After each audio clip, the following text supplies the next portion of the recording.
Buenos días a todos. Vamos a darle tiempo que se conecten algunos compañeros mientras veamos esta imagen. Bueno, ustedes ya cursaron o están cursando semiología. Veamos esta lesión. Eh, Vean, esta lengua es larga, está totalmente lisa y hay unas zonas de cambio de coloración. El paciente es de tez morena. ¿Ven ustedes acá, y vean las manos? Las palmas de las manos, pues generalmente si una persona sea moreno claro o negro, o va a tener una coloración de menor intensidad o más rosado si fuera moreno claro, el paciente. Vean este paciente que es de tez negra, y vean cómo tiene el cambio de coloración y tiene estas lesiones. Le dan tratamiento con, esta es una hiperpigmentación por deficiencia de vitamina B12. Le dan el tratamiento, vean cómo ya cambia totalmente, aunque sea un paciente de tez morena, pues la lengua es totalmente normal. Ven que ya no está, ya está rugosa y las zonas de oscuras han desaparecido. Y vean la comparación de su palma de las manos, cómo va a tener la diferencia de tonalidades. Vamos a ver, también veamos esto. Eh, Vean acá en el arco al momento de la inspección del ojo, eh, vean una zona de depósito como si fuera precipitaciones alrededor de la córnea. A este paciente también le hacen estudios de imágenes. Los gringos por generalmente hacen siempre, a todo mundo le hacen tomografías o resonancias. En nuestro país, pues tenemos recursos limitados y no todos pueden pagar una tomografía, una resonancia, por lo cual ustedes, pues, pueden tomar la decisión de hacer unos rayos X, que son como algo lo más sencillo y también más, bueno, cómodo en el punto de vista económico. Y veamos que en la disposición de los rayos X, vean en las falanges proximales, no, las falanges distales, que diga, las falanges distales, pues ya hay zonas de engrosamiento del hueso. Vean, está toda esta zona, como que fuera, si nosotros viéramos al paciente en vivo, pues viéramos que hubiera un aumento del diámetro de las uniones interfalángicas que tenemos acá, los nódulos de Bott. También el corte histológico, ven los cristales. Y en la resonancia, ellos hicieron una resonancia a nivel para ver riñones. Los riñones están acá, esta es la vértebra, ustedes, los músculos. Tenemos reposa en la parte posterior de la espalda, los riñones laterales a la columna. Y ven esta zona que también que está como blanquecina, veamos, nosotros como blanquecina en la zona del riñón. Y es simplemente depósitos de calcio del paciente. Entonces aquí es hueso, esto es hueso, y ustedes lo ven casi con la misma densidad o la misma imagen de proyección. ¿Por qué? Porque se está calcificando. ¿Y qué hay en los huesos, no? Ustedes, cristal de oxalatato, que eso lo vamos a ver ya a fin de año, el metabolismo de la vitamina del calcio y de la vitamina D y el hueso. Y este paciente pues tiene una enfermedad autoinmune, por eso ellos lo reportan acá en New York de Medicina. Le hacen su panel genético los gringos y aparecen que hay una variante del gen AGX en la prueba genética que implica hiperoxalurismo primario, que simplemente va a ser un deterioro en el metabolismo del calcio que va a formar cristales de oxacelacato, que vamos a depositarlos acá. Antes de entrar con ustedes a la clase, estaba revisando eh, mis actualizaciones y estas imágenes pues están para que ustedes la puedan ver y puedan reconocer alguna en algún momento de su carrera. Entonces ya pasando para fisiología propiamente, pues hoy vamos a hablar de, primero vamos a decir que va a haber un pequeño cambio en la programación Vamos, permítanme.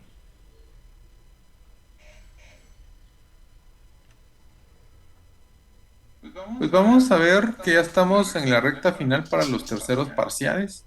Ya la próxima semana es la última clase que vamos a tener.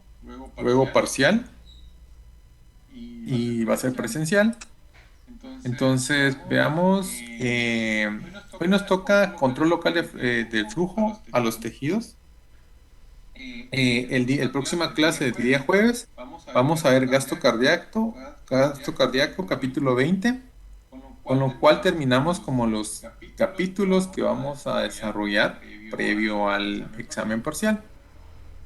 La próxima semana pues tenemos siempre dos clases y en la primera clase del día martes pues vamos a desarrollar la segunda práctica laboratorio que vamos a realizar la lectura de la práctica número 7, específicamente la parte número 1, donde habla del RCP.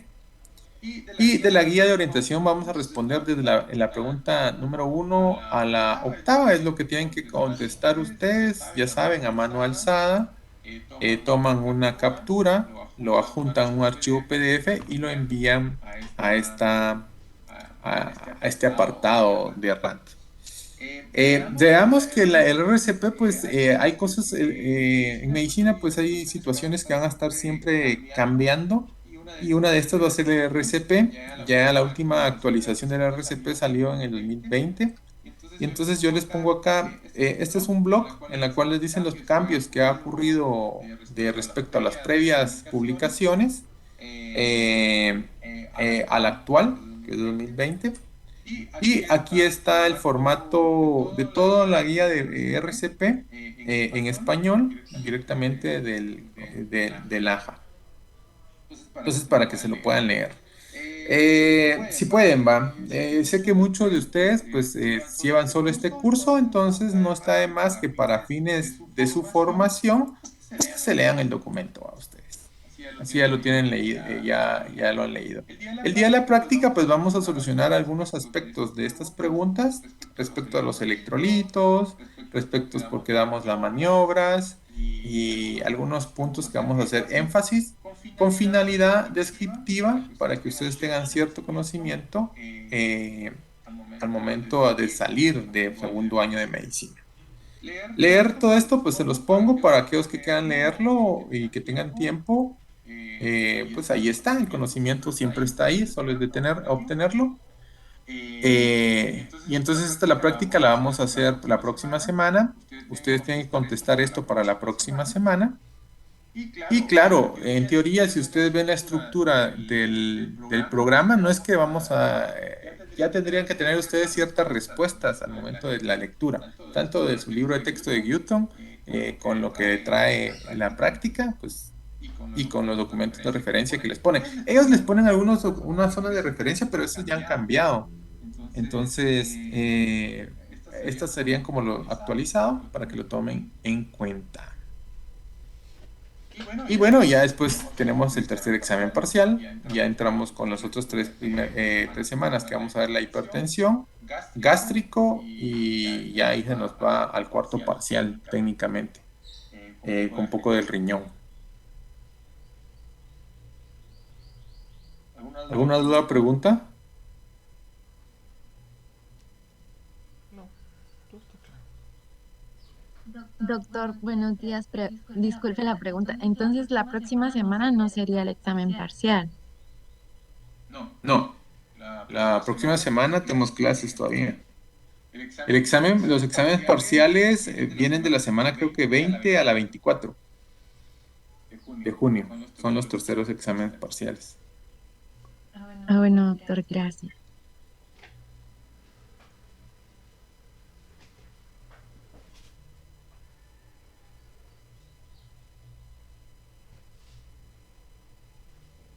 Ya casi he completado la lectura, la clasificación o calificar sus trabajos de electrolitos. Todavía me faltan como 20 personas de leer su trabajo.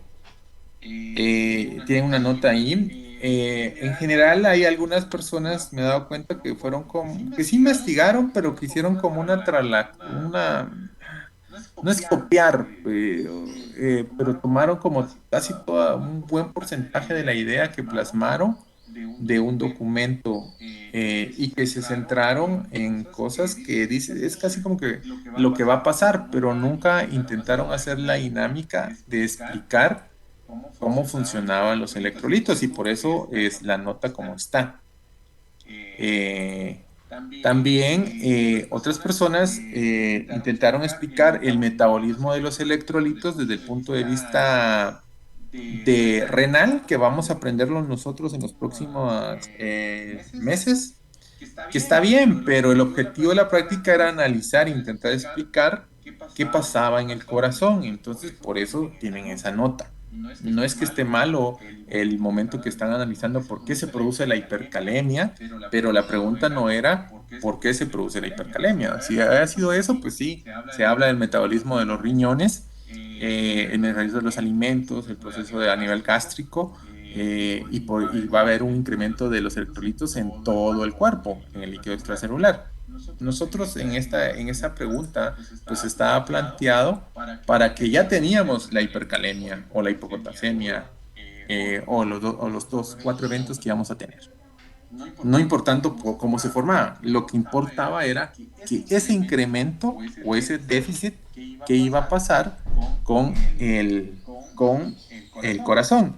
Y aparte de eso, pues ustedes me podrían poner fatiga o debilidad, está bien, pero la esencia era intentar explicar por qué ocurría. Y entonces hay personas que escribieron mucho, unos hay trabajos de 8 hojas que explican las fases de despolarización y repolarización, y entonces tienen una nota por eso, que sí es buena nota. Otros solo me escribieron como una página a ustedes, pero hicieron un resumen preciso de los eventos eléctricos que iban a ocurrir y intentaban dar una respuesta a los hechos que estaban dando. Entonces, el análisis y el procesamiento de esa información también tiene una ponderación y también tiene una nota. Casi estas modalidades fueron los que tuvieron como ponderaciones altas, de 90, 95 y 80 a 85. Por si están viendo sus notas, van a encontrar varias no, si comparan sus notas con sus compañeros o con sus amigos, pues van a ver que van a haber mucha diferencia en algunas notas. Pero es por eso, realmente sí leí todas sus tareas para darme la idea. Había otras personas que escribían, pero como que eran como que copiaban ideas de varios lados, que no eran erradas, pero que no daban un sentido al momento de redactarlo. Entonces también eso se calificó, porque al final es el proceso mental lo que intentábamos evaluar ahí. Y claro, tienen que tener una idea de qué está pasando con una secuencia lógica para poder dar una respuesta. Si no, solo son frases o conceptos dados al azar. Y bueno, ya también califiqué su trabajo del primer laboratorio, pues ahí todos tienen su nota completa. Solo aquellas personas que no entregaron su tarea, pues tienen un 0. Porque al final va a haber un porcentaje de esa nota que se va a calificar en el examen. Entonces, por realizar su trabajo y tomarse la molestia de leer y escribir, pues tienen su nota de 50% en eso. Y la otra que me falta, que estoy medio leyendo, que no he terminado, es la del análisis a nivel respiratorio. Pero al final, pues eso creo que lo va a terminar después del tercer parcial. Bueno, hoy vamos a hablar del control local y humoral de los flujos de los tejidos, del capítulo 17.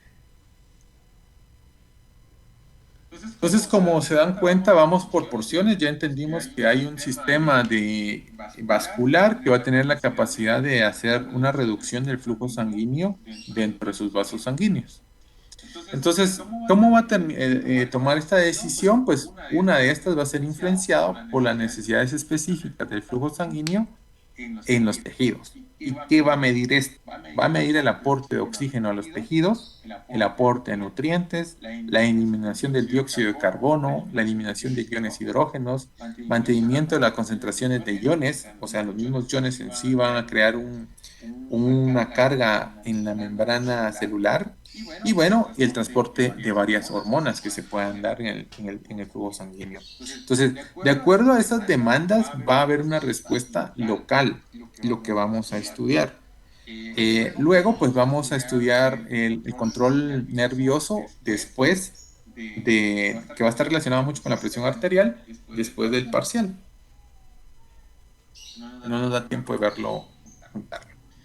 Entonces vamos a ver que el flujo sanguíneo va a ser distinto de acuerdo a la región que estemos hablando. Esto solo nos da la idea de cómo se puede comportar el flujo sanguíneo o lo variante que es en un momento. En un momento estamos viendo que en los bronquios llega solo el 2%, en el mismo momento va a llegar al cerebro el 14%, y así van a ver ustedes que en distintas porciones del cuerpo pues hay una medición del porcentaje del gasto cardíaco que está. Y entonces lo que tenemos que concebir esto no es que primero llega el bronquio 2% y luego este 2% suba y llega al cerebro el 14%, sino en cada latido, en cada ciclo, si paramos el tiempo y hacemos una medición en cada porción, pues vamos a estar viendo que llega tanto porcentaje de flujo sanguíneo a nivel de los tejidos. Y el flujo es una medición de velocidad. Entonces vemos nosotros que ponemos tiempo, en cuánto tiempo llega cierta cantidad a determinado segmento de la piel, segmento del tejido en sí. Entonces vamos a ver que este flujo se va a dar en milímetros por minuto y aquí tenemos nosotros la representación.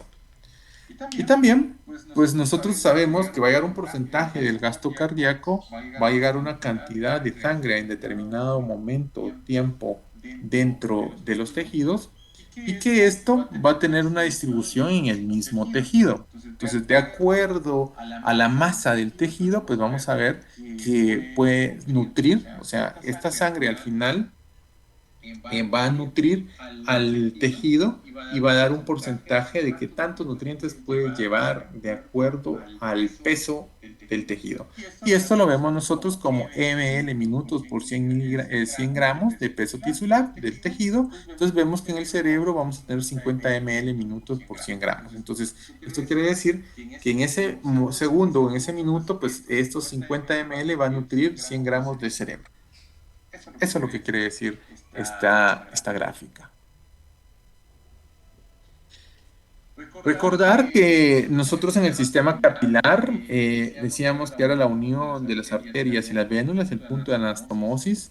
Las arterias van a tener varios esfínter que van a poder modular la cantidad de sangre que entra directamente a los capilares o modular el diámetro de estos. Vamos a ver que existen las metaarteriolas que van a tener un incremento de músculo liso alrededor, como vemos en la imagen, que va a poder modular también el fluido que va a llegar.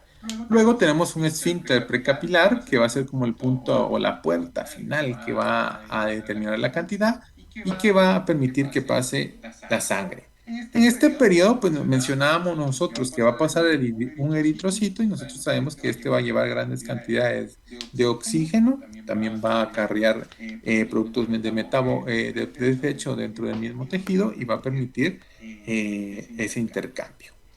Y que también, pues recordemos que aquí va a haber plasma y en el plasma tenemos ciertas sustancias donde en el plasma pues vamos a tener nosotros las concentraciones de ciertos electrolitos. Y cuando nosotros hablamos de hipercalemia, hipocalemia, es una medición de la sangre venosa, o sea, el contenido que tenemos nosotros en el plasma de esos electrolitos. Ya con nosotros con un valor que mencionaban de 3.5 a 5.5 de potasio a nivel sanguíneo, pues si encontramos en un valor inferior a este o superior a este, pues va a crear un cambio en los otros compartimientos de líquido intracelular y líquido extracelular. Recordemos que dentro de ese extracelular, pues vamos a encontrar nosotros el plasma como un compartimiento que va a tener electrolitos. Y en la dinámica de los electrolitos, pues va a haber un intercambio entre los tejidos. En ese proceso, pues vamos a analizar frecuentemente el oxígeno, que es como lo más sencillo y más importante al final para mantenernos vivos. Pues vamos a ver que va un suministro disminuido de oxígeno puede ser a causa de un aumento del metabolismo tisular. Utilizamos mucho oxígeno. Entonces va a haber una relajación de acuerdo, si nosotros queremos llegar mucho oxígeno o poco, pues puede haber una vasoconstricción o relajamiento de esa constricción por parte de las arteriolas o directamente el esfínter precapilar. Y que al final se traduce simplemente en un aumento en el flujo sanguíneo. Entonces, lo que va a determinar qué tanta sangre llega, pues va a ser el flujo. Eh, y a su vez, el flujo va a estar condicionado por la vasoconstricción. Entonces, vamos a ver que va a haber mecanismos de control que dice su libro, que son mecanismos de control a largo plazo y a corto plazo. Y a corto plazo, pues van a ser directamente la vasoconstricción o vasodilatación, donde arteriolas, metaarteriolas y esfínter precapilares, como lo mirábamos en la imagen. Y a largo plazo, pues va a ser un cambio lento del flujo en periodos de días, semanas e incluso meses, que lleva a un incremento o descenso del tamaño físico y número de vasos sanguíneos. Entonces, tenemos tres vasos sanguíneos, por ejemplo. Entonces, estos van a hacer un control del flujo sanguíneo en un periodo de corto plazo, pero que van a llegar a un límite. O sea, como solo son tres vasos sanguíneos, pues van a llegar a un tope de lo máximo que puede pasar en esos tres conductos. Entonces, en la dinámica del cuerpo, pues ha evolucionado que puede modificar el número de vasos que pueda tener un tejido. Entonces, eso se llama angiogénesis. La angiogénesis, pues va a ser una proliferación de los vasos sanguíneos. Entonces, en vez de tener tres, vamos a tener seis. Y entonces, por ende, esos seis conductos van a poder pasar mayor flujo sanguíneo al tiempo. Y es a largo plazo porque esos tres vasos extras tienen que tener un proceso de síntesis para que se puedan formar. Entonces hay varias explicaciones de cómo va a ocurrir esto. No, bueno, no hay una explicación única que nos permita entender a nosotros cómo va a funcionar directamente esta regulación. Entonces aparece la teoría de la vasodilatación, donde dice que cuando menor sea la disponibilidad de oxígeno, mayor sea el metabolismo. Donde tengamos nosotros poca cantidad de oxígeno alrededor, posiblemente ocurra porque el metabolismo esté incrementado por un efecto de consumo. Entonces vamos a ver, donde tengamos este metabolismo aumentado, propiamente el tejido va a decir, necesito sangre para trabajar. Entonces, el mismo tejido alrededor va a crear ciertas sustancias vasodilatadoras para poder aumentar su flujo. Entonces, yo veo que trabajo mucho y necesito alimento. Entonces, solicito más alimento o compro más alimento para que me llegue. De la misma manera, el tejido pues va a hacer un estímulo local para el aumento de la vasodilatación. ¿Qué sustancias va a usar? ¿O qué sustancias pueden dado momento hacer ese mensaje que necesitamos un aumento de flujo? Entonces vamos a ver que va a entrar la adenosina, también en misma presencia de dióxido de carbono en el tejido, pues nos va a decir que no estamos sacando suficiente material de desecho de dióxido de carbono, entonces necesitamos mayor flujo para esa movilización de esos elementos. Entonces, la simple presencia de dióxido de carbono me va a hacer un proceso de vasodilatación. Compuestos como fosfato de adenosina, la histamina y la presencia de iones potasio e hidrogeniones, pues van a hacer un llamado al tejido a que necesitamos un aumento del flujo y lo que va a crear una respuesta vasodilatadora. La teoría de la demanda de oxígeno pues, es la más aceptada de las dos. Vamos a decir que los vasos sanguíneos simplemente se relajarían en ausencia de una cantidad adecuada de oxígeno. Esto quiere decir que al momento que se reduce el contenido de oxígeno dentro de un tejido, automáticamente por un reflejo va a haber una vasodilatación. Entonces, la teoría de demanda de oxígeno dice que esa es la respuesta más poderosa para que se dé el aumento del flujo sanguíneo. Hay que tener en cuenta que ambos eventos van a pasar. Entonces, es una dinámica entre la concentración de oxígeno, la producción de dióxido de carbono y otros elementos como los hidrogeniones, pues van a ser censados dentro del tejido para ver una respuesta dentro de los vasos sanguíneos. Van a haber también señales superiores a nivel del sistema nervioso central. Estamos de acuerdo que puede haber una señal superior, como encontrábamos nosotros en la respiración, que iba a haber un proceso en los centros respiratorios para modificar el patrón de inspiración y expiración. De la misma manera puede ocurrir aún algo similar con el manejo de los vasos sanguíneos, pero que va a tener repercusión con la presión del sistema completo. Entonces, por eso lo vemos como en el libro, les vamos a dejar como el estado de hipertensión o el control de la presión arterial, lo menciona el libro, el capítulo 18. Estos elementos que estamos viendo en este momento son locales, que van a tener una repercusión al final en el proceso de la señal que llega al sistema nervioso central. Dentro de esta dinámica va a ocurrir algo llamado hiperemia. El concepto de hiperemia en sí simplemente es el aumento del flujo en los tejidos. Entonces, hiperemia, cuando estamos hablando en el contexto de vasos sanguíneos o el sistema cardiovascular, pues nos está diciendo que hay un incremento del volumen de sangre en una porción dada, en un tiempo determinado.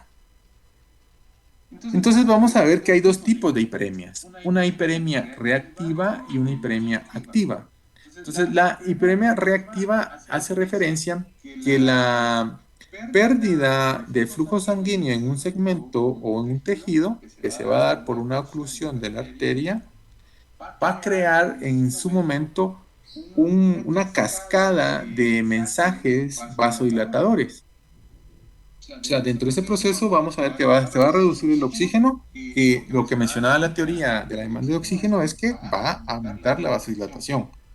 Luego decíamos que no vamos a poder desechar el dióxido de carbono y hidrógeno iones, eso va a hacer un aumento de vasodilatación.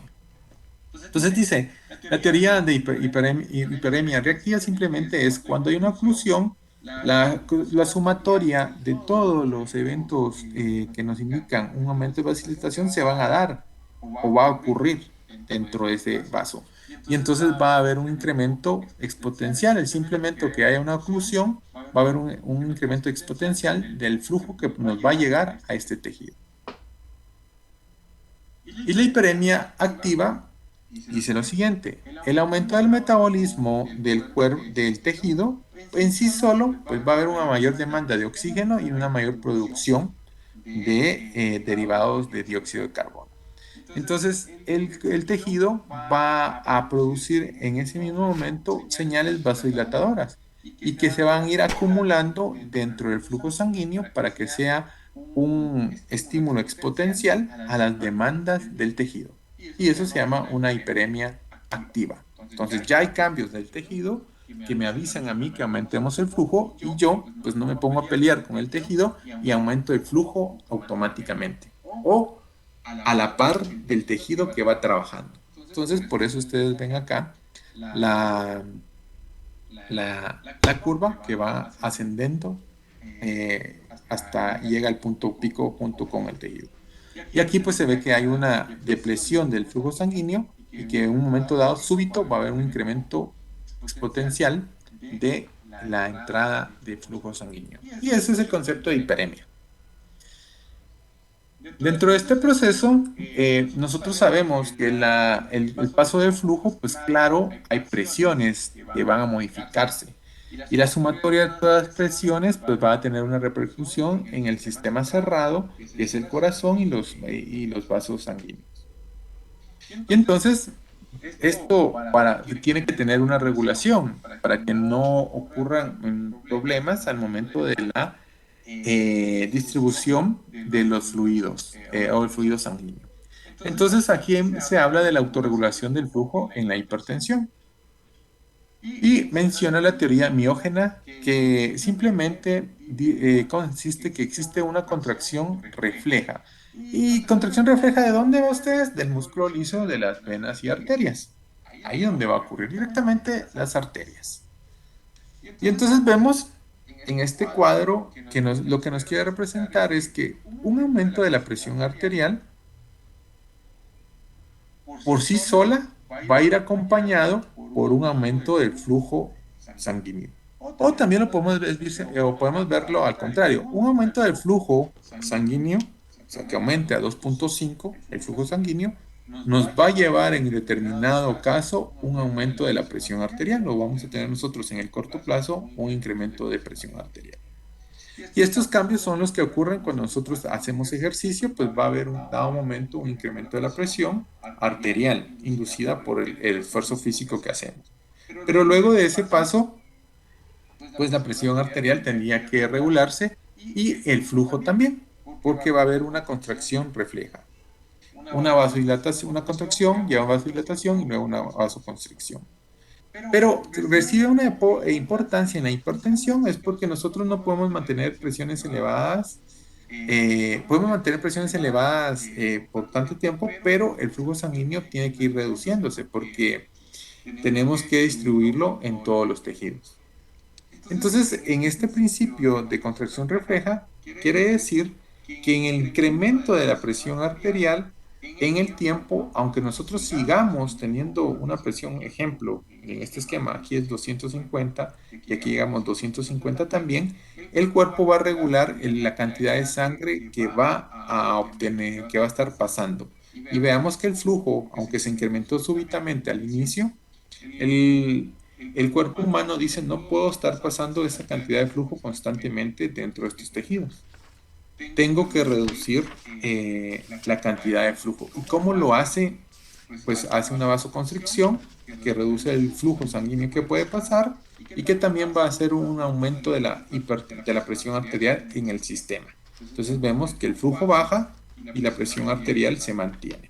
Ya esto lo vamos a ver después del parcial, cómo se controla la presión arterial. Pero desde el punto de vista del flujo de sangre, pues vamos a ver que hay un efecto local de vasoconstricción que mantiene una constante en la sangre que va a pasar.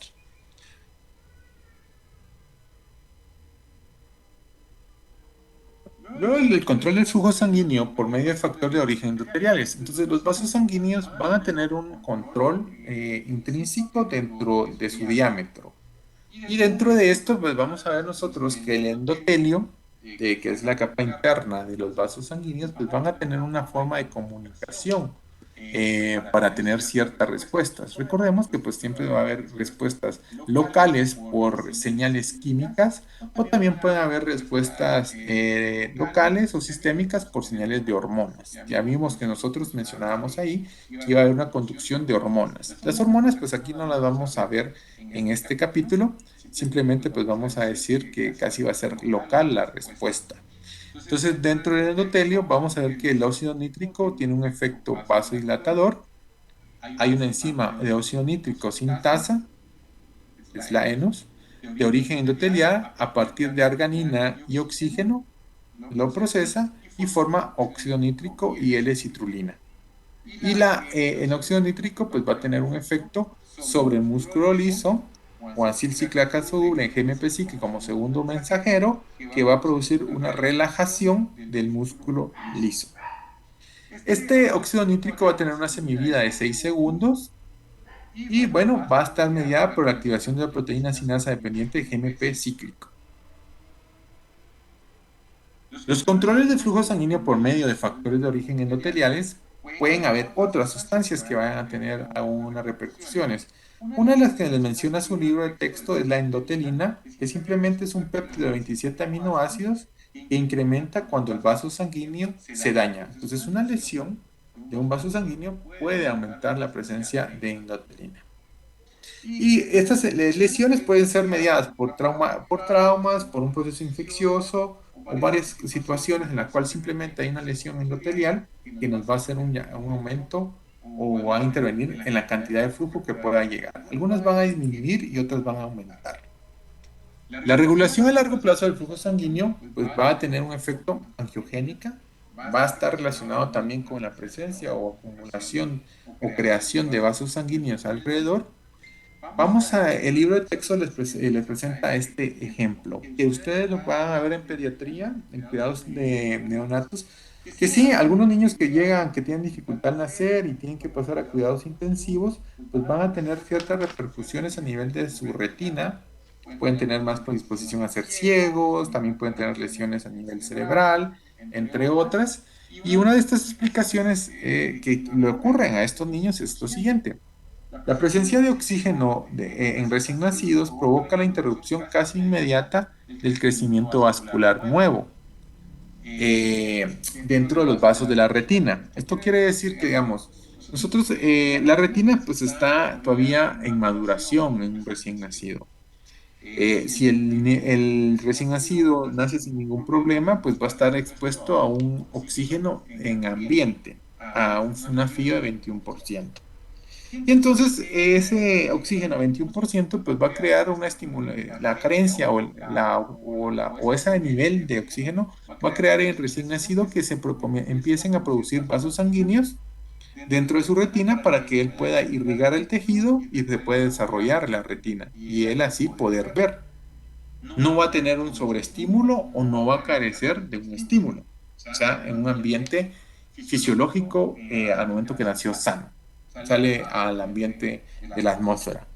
Pero si el recién nacido tiene algunas complicaciones, pues tal vez necesitemos nosotros la presencia de darle oxígeno al paciente, porque necesita requerimientos elevados el de oxígeno. Entonces, el médico pues va a colocar el oxígeno para poder nutrir a sus pulmones y en ese proceso la presencia de exceso de oxígeno lo va a reconocer la retina como que no hay necesidad de proliferar porque le está llegando suficiente oxígeno a los tejidos de la retina.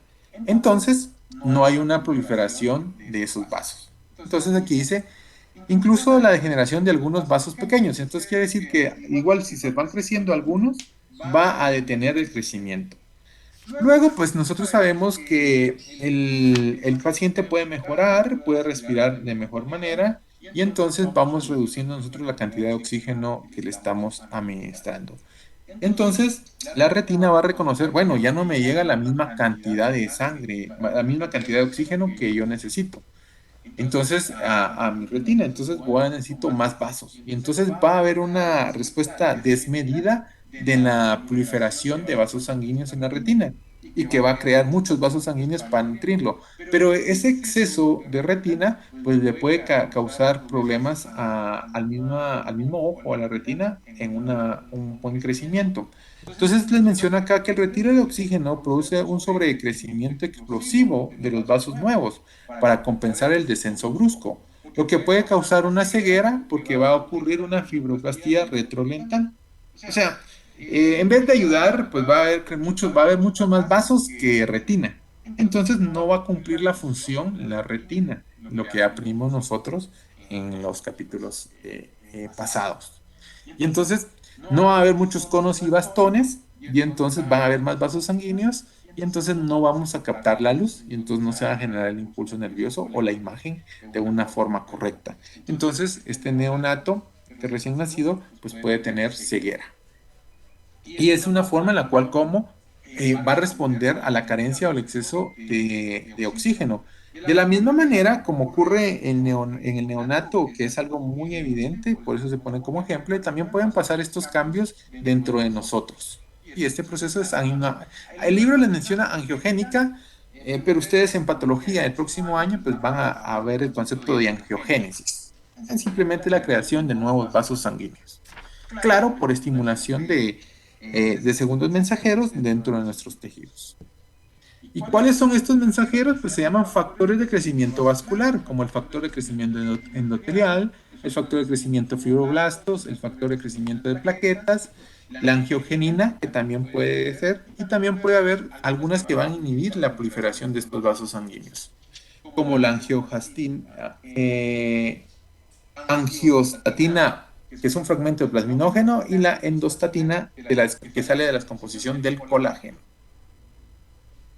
Entonces aquí pues solo les traía esa imagen para tener una idea cómo puede haber una proliferación completa, cómo puede ir cambiando la proliferación en el transcurso del recién nacido o en nuestro cuerpo. Esta es una idea esquemática para que ustedes tengan la imagen dentro de su cerebro. Entonces vamos a decir que la regulación del flujo sanguíneo por el desarrollo de la circulación colateral. Entonces los vasos pueden generar alguna otra, de acuerdo al estímulo o la lesión o la demanda del tejido, pues en dado momento podemos generar más vasos sanguíneos. Algo que puede ocurrir en la hipertrofia. Entonces, nosotros tenemos una masa muscular determinada, hacemos ejercicio y va a haber una hipertrofia. Y ese músculo va a necesitar mayor mayor cantidad de sangre que llegue y nutra al músculo. Entonces, en ese proceso, ahí va a ocurrir angiogénesis. También, pues va a haber una remodelación vascular como respuesta a los cambios crónicos en el flujo sanguíneo o la presión arterial.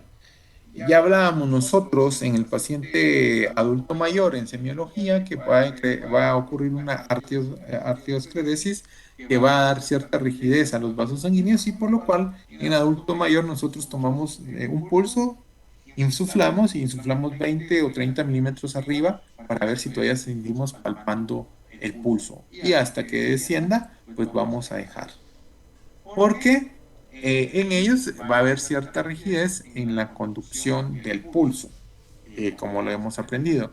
Entonces vamos a ver que de acuerdo a las presiones que puedan tener y el vaso, cómo se comporta, puede haber una remodelación eutrófica de entrada, entonces que va a haber un crecimiento de la capa de en medio de las arterias. Puede haber una remodelación hipertrofia, que quiere decir que la presión sea mucho hacia afuera, entonces tenemos que como contener esa sangre o ese flujo, entonces la remodelación se ocurre para afuera. Y podemos encontrar también una remodelación de salida, una remodelación hipertrófica de salida también, o una combinación de ambos. Esto va a ser muy dinámico de acuerdo al comportamiento que va a tener la presión arterial y la cantidad y el órgano que va a tener la demanda del flujo sanguíneo.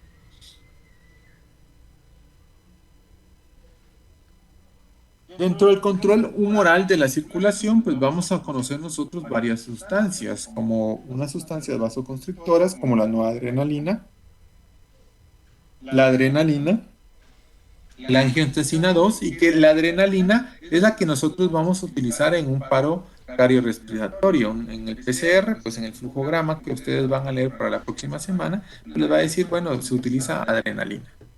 Entonces la adrenalina va a tener un efecto sobre la vasoconstricción propiamente dentro del músculo liso o la señal de los nervios directos que va a estimular la contracción del músculo.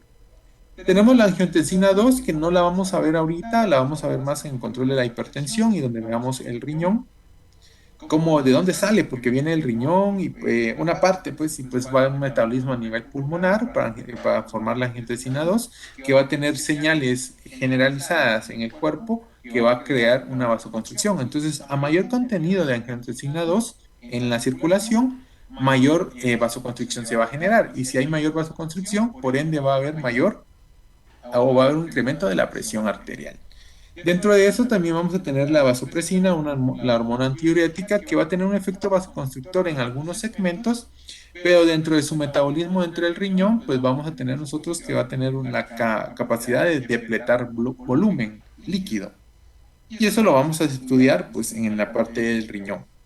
Tenemos otras sustancias como vasodilatadoras que van a impedir esta vasoconstricción, como la bradicidina y la histamina, que van a hacer también efectos locales cuando nosotros tengamos una restribución del flujo sanguíneo dentro de entre los tejidos. Entonces, digamos, un tejido necesita más aporte sanguíneo, pues va a crear bradicidina, histamina o también las señales nerviosas van a llegar a generar estas sustancias, con lo cual vamos a poder localizar que aumente el flujo sanguíneo en determinados segmentos del cuerpo. Y encontré, bueno, no encontré, quise poner esto que diga entre los controles vasculares por iones y otros factores químicos. Veamos que aquí les dice al final, esto está al final del capítulo, dice, hay muchos iones y otros factores químicos que pueden dilatar o contraer los vasos sanguíneos locales.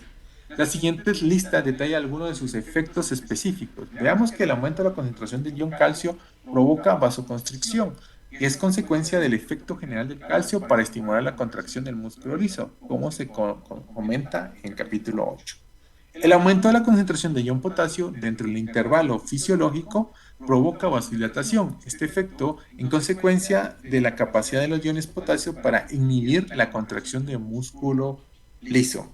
Ahí está. Entonces veamos acá que aquí habla de músculo liso. Aparte es el músculo cardíaco que ya analizamos nosotros. o ustedes ya analizaron en la tarea que vamos a repasar la próxima semana con el RCP. Pero lo que quiero que quede claro acá es que cuando nosotros vamos en este año, pues vamos a ir analizando por segmentos los tejidos. Entonces, sabemos que el sodio y el calcio tenían un efecto en el sistema nervioso, en el sistema nervioso central específico que puede causar tetania o podía causar en dado momento un aumento de impulsos nerviosos desmedido, con lo cual estimulábamos nosotros los músculos y causábamos tetania. También, pues la simple presencia de calcio dentro de algunos tejidos puede crear una estimulación de acoplamiento y que puede causar a un tipo de tetania. Entonces, cada vez que ustedes lean fisiología este año, pues van a ver comportamientos de ciertos electrolitos de acuerdo al tejido. Y así es como lo tienen que aprender en estos momentos. Entonces, ¿qué hacen los iones calcio y potasio dentro del tejido nervioso? ¿Qué hacen los iones calcio sobre el tejido cardíaco? Vamos a ver qué hace el ion calcio y potasio y otros dentro del tejido gástrico y donde vamos a ver que está el punto.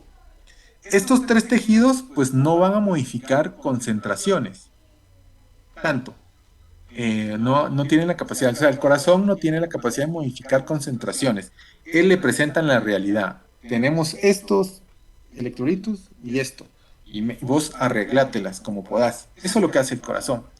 El riñón, como vamos a ver más adelante, pues sí va a ser aquel que va a tener la capacidad de poder modular las concentraciones de estos electrolitos. Y es un elemento muy importante para poder controlarlo, porque es el que puede deshacer o descartar algunas porciones de electrolitos. Y luego, al final, vamos a ver que están las glándulas que van a tener cierta composición en la forma de guardar electrolitos en forma de reserva y que puede catalizar algunos procesos químicos de absorción dentro tanto del riñón como dentro del intestino, dentro del aparato gástrico.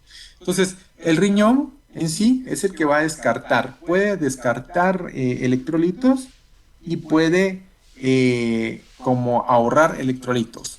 ¿Y dónde vamos a absorber nosotros estos electrolitos? Pues si nosotros no los producimos en el cuerpo, la alimentación va a ser donde lo vamos a obtener. Y eso lo vamos a ver en el tramo gastrointestinal combinado con las glándulas. Todo para tener como para que vayan haciendo sus segmentos. Y claro, ustedes al finalizar el curso y ser promovido, pues van a tener las herramientas de poder crear un análisis de cómo la hipercalemia puede afectar en varios tejidos al momento. Pero eso sería al terminar el curso. Antes de esto, se pueden confundir. Entonces, concéntrense en ver cómo segmentos, cómo actúa en cada tejido y no intenten explicar mucho qué pasa con el riñón o qué pasa con el intestino. Ya cuando lleguemos nosotros a riñón e intestino, pues van a poder tener la idea de cómo ir acoplando toda esa información. ¿Alguna duda o pregunta respecto al capítulo 17? No, está corto.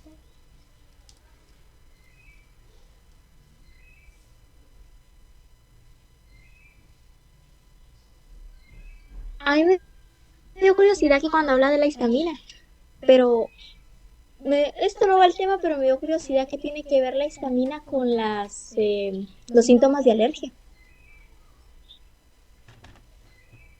Bueno, la histamina tiene que ver con la alergia porque la pregunta va mediada, la pregunta se responde con otra pregunta, pero lo que uno tendría que preguntarse es de dónde viene la histamina. Y entonces al momento de uno responder eso se da cuenta, bueno, hay ciertas células en el cuerpo que puedo producir histamina y que va a estar contenida en los vasos sanguíneos. Claro, bueno, entonces ahí sale. Como la adrenalina existe tanto a nivel del sistema nervioso central, si recordamos en la neurona, pues hay una noradrenalina que puede ser un mensaje dentro del sistema de neurona. Bueno, entonces la histamina hay una que se va a producir en esa zona para responder al músculo liso. Pero hay otro elemento en el cuerpo que produce histamina, que son los macrófagos. Y entonces los macrófagos son células de la defensa del cuerpo humano que va a reconocer la presencia de sustancias anormales dentro del cuerpo. Bueno, y entonces nosotros, recordando lo que aprendíamos nosotros dentro de fisiología del pulmón, hablábamos nosotros que habían macrófagos y células especializadas ahí, llamadas monocitos clara tipo 2, que siempre les repetía yo clara 2, pero en su libro dice monocitos tipo 2 y monocitos tipo 1, que vienen de los macrófagos. Entonces, a nivel de las alergias, podemos enfocarnos en el sistema respiratorio. Entra el polen a las vías respiratorias y entonces se implantan en el epitelio. Estos son cuerpos extraños o sustancias extrañas en nuestro cuerpo. Entonces vienen los macrófagos y lo van a reconocer, lo van a captar y lo fagocitan. En ese proceso de defensa, ellos van a producir histamina como una señal quimiotáxica o una señal para llamar otras células inflamatorias para poder controlar la presencia de esa sustancia. Y entonces la histamina va a empezar a generarse en grandes cantidades en estas porciones y que va a dar los síntomas de producción de moco, de estornudo, y por eso va a estar relacionada con las alergias, porque viene de los macrófagos. Y en histología, pues histología sí llevan, ¿va? Ustedes, si habían macrófagos, ustedes aprenden que los macrófagos están en muchas, como macrófagos o monocitos, están en muchos tejidos. Y también tenemos nosotros algunos macrófagos que son las células de Lamberger que encontramos o que son derivaciones de ellas en la presentación o de la defensa en el tejido, en la piel. Entonces puede haber sustancias que uno llega en contacto, entran en nuestra piel, lo reconocen algunas de nuestras células y van a tener una respuesta. ¿Y qué van a producir en esa cascada? Histamina. Y por eso, esto sería como en grandes rasgos, porque la histamina interviene en los procesos alérgicos. ¿Alguna otra pregunta? Sí, doctor, yo tengo una pregunta. Bueno, es como una duda, porque en un apartado del libro decía que el mecanismo miógeno era como importante para prevenir el estiramiento de un vaso, pero decía que se desconocía su importancia en lo que era la regulación de flujo. No sé si me podría explicar un poquito. Pero ahí le está diciendo que no tiene la respuesta al libro. Ah, Eh, entonces, pues, No, o sea, lo que les quiere, como son teorías, veamos que son teorías que manejan desde el punto de vista, como no tenemos la respuesta porque la verdad no podemos experimentar en humanos. Entonces, no podemos nosotros regular o el aumento del un efecto miógeno en una persona para ver si, bueno, vive o muere o qué pasa con el tejido. Pero en el principio teórico lo que les quiere decir es que sí va a haber este cambio o esa vasoconstricción, pero que no tenemos como la respuesta total si una vasoconstricción va a redirigir hacia un tejido determinado. Eso es lo que le quiere decir. Pero más adelante en el mismo Newton vamos a ver nosotros el efecto de un choque hipovolémico. Entonces, en el choque hipovolémico, adelantándonos, pues va a haber esta respuesta miógena, va a ser ese proceso de vasoconstricción. Entonces, en un choque hipovolémico, ustedes, o lo que se ha observado y las conclusiones que hemos llegado es que en un choque hipovolémico es la pérdida de sangre. Se pierde sangre. Si perdemos sangre, pues no va a llegar sangre en todos los tejidos. Entonces, el cuerpo, en su afán de sobrevivir, toma la decisión de irrigar cerebro y corazón. Eso es lo que intenta irrigar el cerebro. Entonces, la poca sangre que yo tengo, quiero que llegue al cerebro y al corazón. Y entonces ahí donde nosotros vemos la respuesta miótica. Va a ser una vasoconstricción desmedida. Y esa vasoconstricción va a exprimir los vasos del intestino tan fuerte que va a sacar la sangre que tiene contenida y ahí. ¿Para qué? Para poder distribuirla al corazón y al cerebro. Y en ese proceso voy a sacar la sangre que tengo ahí y tampoco voy a dejar que llegue nueva sangre, porque voy a ir tapando todas las vías o los conductos que puede llevar sangre al intestino. Porque mi objetivo para sobrevivencia es que llegue sangre al cerebro y directamente al corazón. Y esta es la respuesta miótica. Entonces le dice el libro, no sabemos el impacto porque al final no podemos desangrar a alguien, ¿va? Desangrémoslo para ver cómo se comporta la distribución y pongámosle, pensemos como científicos. Podríamos ponerle un ion en la sangre para medir el flujo mediante equipo Doppler. Causamos la hemorragia masiva y tomamos solo datos de cómo se comporta. Y lo vamos metiendo en la cámara y lo miramos en las imágenes. Pero eso no es ético y no lo podemos hacer. Entonces, por eso nunca vamos a tener una respuesta a 100% de eso pasa. Porque tendríamos que hacerlo en 100 personas, 1000 personas y ver que en esas 1000 personas ocurra lo mismo, basándonos en el método científico. Y entonces, por eso Newton les dice, no tenemos la respuesta concisa. ¿Y por qué no la tenemos? Por lo que yo le estoy comentando. Pero lo que sí hemos visto en los casos de choque hipovolémico es que el corazón es el último órgano que fallece. Digamos, puede ser que un paciente llegue en choque hipovolémico, nosotros intentemos estar viendo y resucitarlo y todo, y lo podemos sacar y vemos que se necrosan los vasos sanguíneos en las úlceras de Curling, que son por estrés, o que vemos nosotros que hay se vuelve, o que hay una muerte de los tejidos intestinales o que también hay necrosis de las puntas de los dedos, por decirle algo que puedan ver ustedes en los pulpejos. Pero el paciente ciega y su cerebro y su corazón funcionan y pues lo otro se va recuperando al tiempo. Y entonces eso sí se ha visto al momento del tratamiento con el choque hipovolémico. Y eso es lo que le transmite Yuto en ese comentario. ¿Alguna otra duda o pregunta? Gracias, doctor.